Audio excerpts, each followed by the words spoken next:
Dados Kiai Bisri yang saya kenang adalah penulis makna gandul tafsir napa Al-Ibris. Al-Ibris itu maknane niku ad-dhahabul khalis, emas yang murni. Pulau baca banyak Al-Ibris, juga baca banyak Al-Iqlil, juga baca banyak terjemahan Kemenak, juga hampir rata-rata terjemah yang ditulis kiai-kiai Indonesia, mulai yang NO, setengah NO sampai ahli sunnah sampai setengah ahli sunnah. Niku atas nama ilmu saya baca. Ini penting untuk kepastian bahwa Quran itu milik semua, tidak milik kelompok tertentu, tidak milik ormas tertentu. Sehingga niki kula maknani sesuai makna teks Kiai Bisri, dados kula maknani Jawa Pegon sesuai tulisan Kiai Bisri.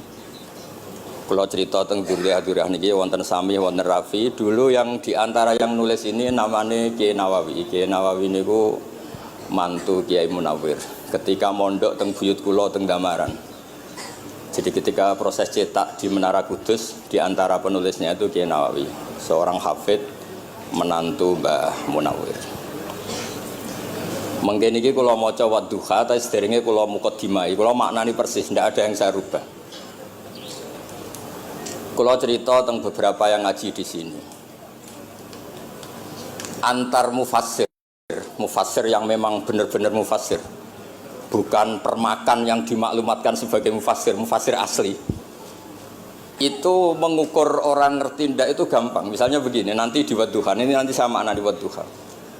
Ada kata alam yajid kayatiman fa'awa, kemudian wawajadaka dolan.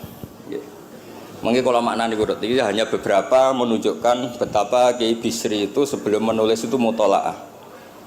Temriki ditulis dolan engkang orang ngerti. Jadi wawajadalan nemu sapa rabbuka ing sira niki mboten kula rubah niki persis. Dolan ing wong sing ora ngerti. Fahada mongko nuduhaken aerobuka ing sira. Jadi begini Rafi, sampai saya kasih tahu. Dolla itu asli maknanya bukan sesat tuh mboten. Dolla itu tidak tahu. Kemudian tidak tahu itu untuk hal yang ekstrim, tidak tahu Allah itu namanya sesat. Wong kok ora roh pangeran iku kebablas. Tapi nek ora roh dhuwit kados kula niku wong apik. Maksudnya orang roh duit niku ora kudu ra duwe duit. Maksudnya mboten nate berjuang utawa pidato utawa apa hitung-hitungane duit mboten. Niku mboten kiai niku. Radi Yahudi niku nek kabeh hitung-hitungane duit. Radi mboten radi niku enggak boleh seorang ulama hitung-hitungannya uang. Dolla itu maknanya sesat. Sehingga dulu orang Arab bilang orang yang enggak tahu jalan ya dolla anitorik, dia enggak tahu jalan itu. Nah karena kelamaan orang itu maknani dola sesat sehingga kebingungan ketika ada ayat wawajadaka dolan, karena Nabi tidak mungkin distatuskan apa? Sesat. Itu resiko atau efek dari orang tidak mempelajari ilmu lughat secara jelimet, secara detail. Sebetulnya dola itu dola anitorik, dola tinakoh, onta saya hilang. Itu biasa di bahasa Arab. Nah sehingga saya beri sekian contoh. Nanti kalau maknanya urut ini cerita betapa alimnya Kiai Bisri. Karena sanad saya, sanad kita semua dengan Kiai Bisri itu mirip-mirip. Kiai Bisri alim itu ngaji Kiai Khalil Harun. Kiai Khalil Harun keluarga sarang. Beliau masih keponakan sama Mbah Ghazali, pendiri madrasah Pondok Sarang asmane Mbah Ghazali. Gadah dulur asmane Mbah Sintok. Kemudian kita terus wonten Mbah Khalil Harun, terus wonten mantu Kiai Bisri, terus wonten Durya Mbah Mus, Mbah Khalil, terus Gus Adib dan seterusnya Durya-Duryan. Dulu Mas saya sarang Kiai Khalil Harun itu punya kakak yang sangat alim, asmane Umar Harun. Niku riyen ngaos teng Mekah, era kakaknya Sayyid Abi Bakar Sato, namanya Sayyid Umar. Terus beliau dapat ijazah. Syaratnya alim itu hafal kitab matan. Makanya syaratnya wong alim itu harus banyak hafalan. Kemudian sebagian kiai yang ngapalkan betul, sebagian wajibkan ke santrinya, kiainya ndak apal. Nah itu mulai musibah nih. Sibuk metuki tamu, sibuk metuki tokoh politik, terus santrinya diwajibno, dekne ora. Lah ini pun mulai kacau nih.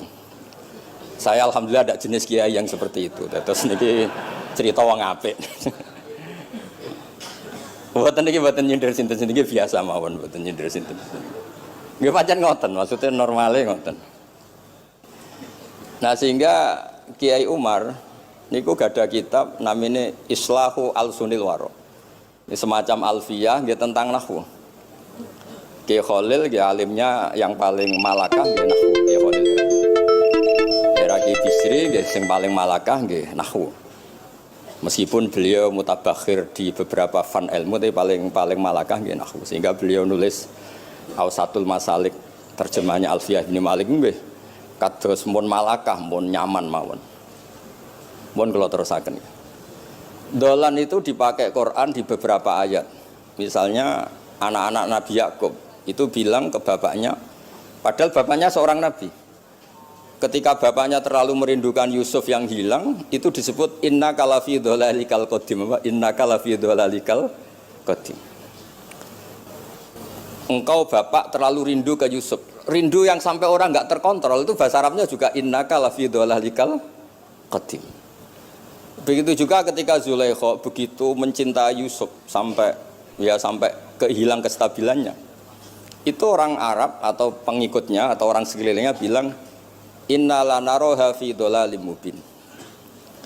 Jadi kata dolan di sini itu sepadan dengan kata-kata dolan yang digunakan untuk orang-orang baik. Tetap dibahasakan apa?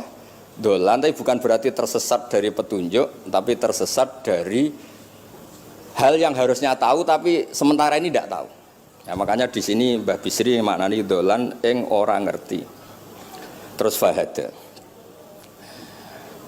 Kalau maknani dari awal kersane barokah. Bismillahirrahmanirrahim wadduha demi waktu duha. Niki kula anut persis. Walaili demi bengi idza saja nalikane nutupi apa lail. Mawadda'a ora ninggalno ka ing sira sapa rabbuka pangeran ira wa makolan ora gedeng rabbuka. Nah niki terus Kiai Bisri tenggene penjelasan ngendikan siji wektu Kanjeng Nabi susah prihatin jalaran rada suwi ora ana wahyu tumurun. Sehingga suarane wong-wong kafir angger getake banget. Terus beliau cerita bahwa asbabun nuzul ini adalah komentar-komentar orang kafir. Kalau wahyu terlambat itu berarti Muhammad sedang ditinggalkan Tuhannya, sedang diabaikan. Terus ada maklumat dari Allah, mawaddaka rabbuka wa ma qala. Artinya begini ya. Tanpa nyindir siapapun, sebetulnya kritik atau suara di luar sana, termasuk suara orang kafir, itu ternyata sama Allah ya dijawab. Bukan karena orang kafir terus layuk ba'u biqaulih kita abaikan pendapatnya, kita biarkan. Kalau perlu dijawab ya dia apa? Jawab. Toh jawaban itu kalau objektif, kalau real itu pasti itu yang didengar. Saya ulang lagi, jawaban itu kalau objektif, real itu pasti yang didengar. Karena tidak ada ceritanya hak dengan batil itu menang apa? Batil. Dalam pepatah orang-orang sufi yang ahli hakikat, lato kota lidzolam amanan nur. Nggak ada ceritanya segelap apapun gelap gulita bisa mengalahkan cahaya. Kamu di hutan kayak apa gelap gulitanya? Kamu bawa satu korek itu menjadi padang apa enggak? Padang tetap. Nggak ada gunanya semua. Gelap kayak apa kalau ada nur? Lato kota lidzolam amaman nur. Makanya saya ini termasuk jenis kiai yang pede, percaya diri. Bukan karena saya merasa paling benar enggak. Barang hak itu pasti menang, pasti didengar. Saya berkali-kali cerita, logika tauhid itu logika yang bisa dianalisis dengan cara apapun.